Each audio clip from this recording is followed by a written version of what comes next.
One solar rotation previous. Moog was furious, which was putting it mildly. Before him were 3 other syndicate families, the 5th notably absent as he was not invited to the summit.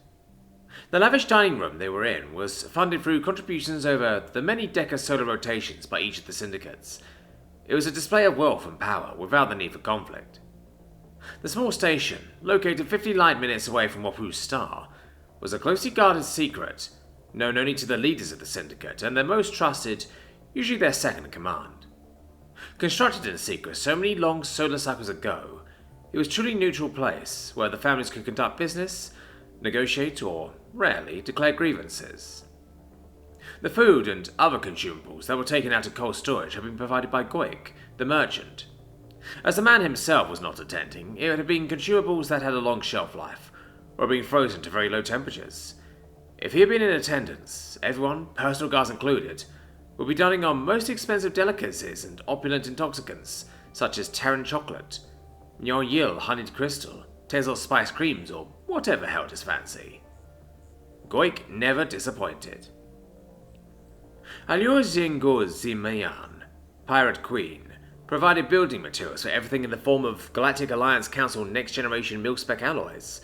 A true point of pride that her metals could take military-grade weapons fire for a minute or two, before becoming molten slag. Tungfer, the director, the highest-ranking Mipot's Planetary System Enforcement Director, held much influence and power. Second in authority to generals, often ignored, court orders, certain politicians and Wapu's planetary leader, had provided mil-spec weapons to the station's defense, from gauze weaponry to particle beams and grazers, as well as high-yield shield emitters. Tungbuv was viewed as a certain kind of necessary evil for the syndicates, as long as tribute was paid and their quarreling never got too blatant. Planetary enforcement would turn a blind eye to syndicate actions as a whole, however. Sometimes concessions would have to be made, and scapegoats were needed. Appearances need to be held, in his case, and he knew many things best left in the dark.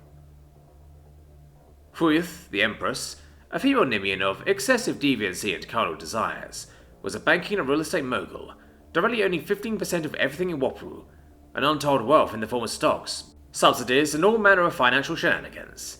As such, she furnished the entirety of the station, from the outer hull to the airlocks and halls, freshers, and everything else in between.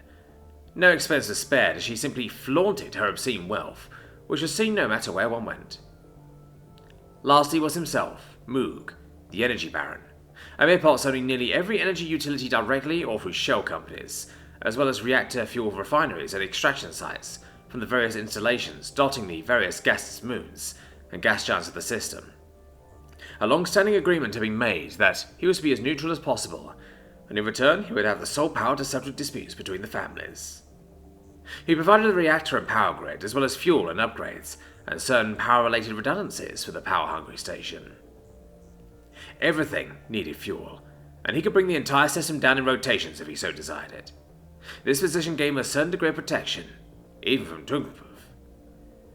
"I shall say it again, I do not approve of this summit," Moog said.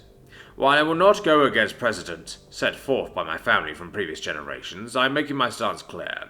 I will have no part in this. As long as my fuel barges are unmolested, I shall proceed with a business-as-usual attitude. As such, I also expect a certain amount of leeway when dealing with unaffiliated upstarts." "I can arrange for such a thing to become legal," Tungpuf said, nibbling on a small dark chocolate square. "Be prepared to appear in a Senate auditorium to make a heartfelt statement. I trust your acting skills are adequate." "They are," was all Moog stated. Foy asked, "What about you, Aluzin?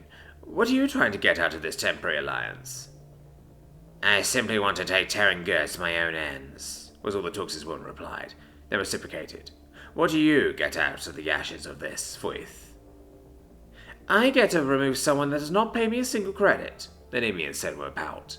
"I can't even buy nor acquire his company because it's not publicly traded. Besides, he rose far too quickly and made himself into a 5th member. His wealth and influence has only grown since the Terrans made themselves known." "I echo this sentiment," Tungpuf said to all. "The merchant must be brought low. Additionally, the Senate will be placated for a long time after he is brought down.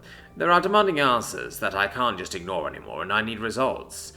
Lest I become replaced, and no one here wants that. So, We are in agreement? Aliu Zin asked the group. Yes, was what the other three said. Some more excited than others.